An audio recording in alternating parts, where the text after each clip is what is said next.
What's up, words? Today we're going to talk about, how to get people to do what you want to do, or, how to go about, getting them to listen. A lot of people that are messaging me, hey, how do I get my spouse to become better, to drop all the drinking, to stop with all these, these vices that are, destroying the family.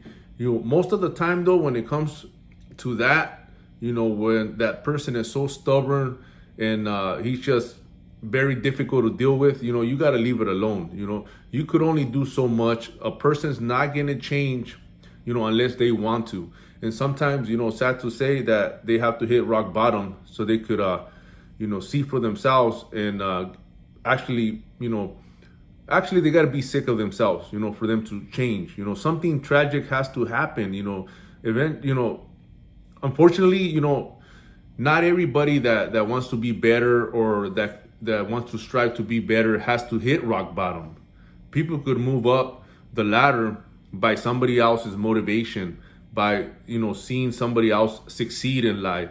You don't have to hit rock bottom or wait for something bad to happen so you could snap out of it and then start shifting the other way, or start realizing that what you're doing and start walking the path that you know it's right.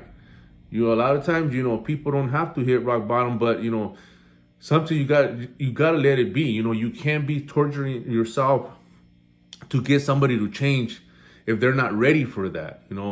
It's out of your it's out of your control already. I get a lot of messages, where their significant other is just not listening, and it goes both ways. But it's always the male. It's always the man that doesn't want to stop drinking. He's lazy. He doesn't do nothing. He doesn't go nowhere.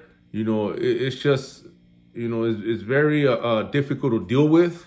But a lot of times, like I tell them, you gotta love yourself, value yourself, have some self-respect, and you gotta stop with all that. You gotta stop torturing yourself and belittling yourself.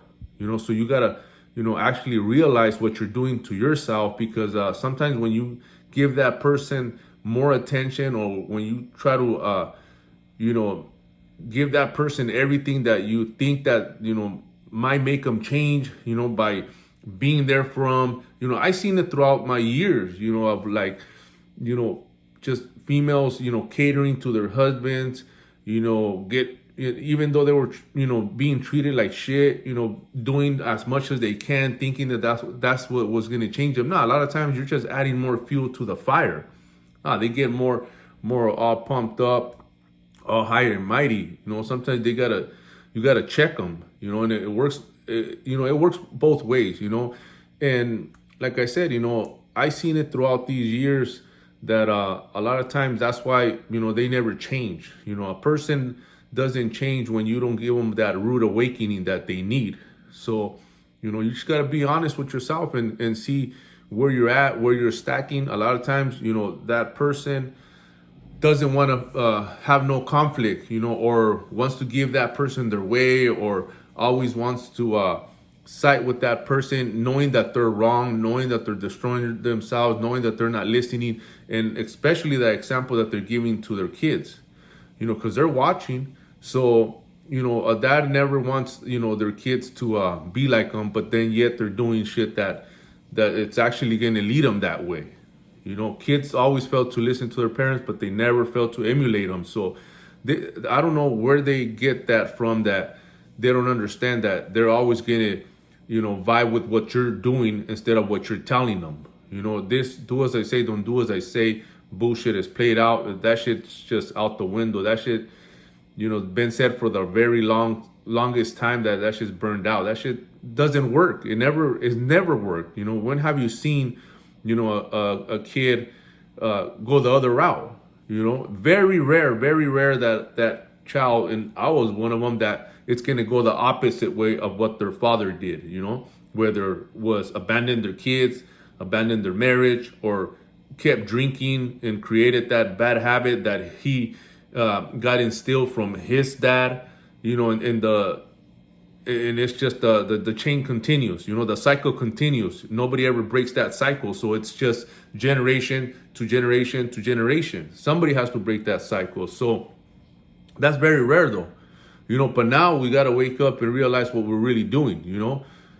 That cycle has to be broken. That cycle of destroying ourselves, that cycle of indulging in bad eating, too much drinking, too much pleasure chasing. All that shit will cloud you. All that shit's just destroying your mind, destroying the way that you think. You don't even think. When you're so when you're so indulging in just pleasureful foods, it takes away your your train of thought. You don't think no more. You don't think clearly. You just want to lay down and not think at all. Don't even do nothing. Don't move. Just be there as just a blog. Just a blog of not coming up with no ideas. You're very low energy. It's destroying you. Same thing with the drinking. A lot of people, they're just waiting for that Friday or that thirsty Thursday to come, and it's that cycle continues. It never gets broken. It's just a bad habit that we have, that it's just we've been laced that way. We've been groomed that way, that you're entitled of having beers after work, or you're entitled of relaxing, but the way that you relax is by actually poisoning your body, destroying your body. It's just that form of thinking, that form of thought is just like I said, they've been fooling us. They've been lying to us that we fall into it. We fell into it for a lot of years, till we end up, some of us breaking that cycle, realizing that, fuck, man, that's not beneficial to us. Not thinking, not wanting more. All that shit's holding a lot of people back. Those bad habits of just every weekend doing the same shit, every weekend just poisoning your body, every weekend just destroying your body. And then here comes Monday, fucking dragging your ass to work, trying to get all these energy drinks, or try to energize yourself with substances that it's just the big uppers. Then the weekends is downers. Then the week starts, it's just all uppers throughout the week. I've been there, I've done that. Throughout the weekend, destroying myself, just drowning myself, laziness, more comfortness, more bad food, bad eating habits.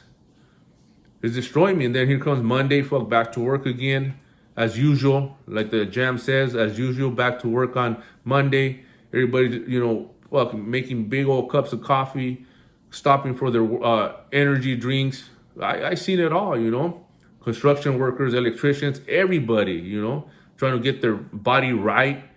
Nah, man, the thing, we got to wake up, man, and realize that, what we're doing to ourselves. So back to, like I was saying, if you want somebody in your household to change, you got to start. You got to be that one that steps up and starts changing that and breaking that cycle, whether it's a female, whether it's the husband, whether it's the wife, somebody has to do it. Somebody has to break that cycle, and it's going to be difficult at the beginning if that other person is not in the same, in the same boat, if she's, if they're not in the same journey, it's going to be difficult. But you got to be pushing, towards, bettering yourself and stop worrying about that other person. A lot of times that's why there's a lot of conflict, because you're trying to drag that person into doing what you're doing, personal development, eating better, exercising more. That person's just going to give you problems.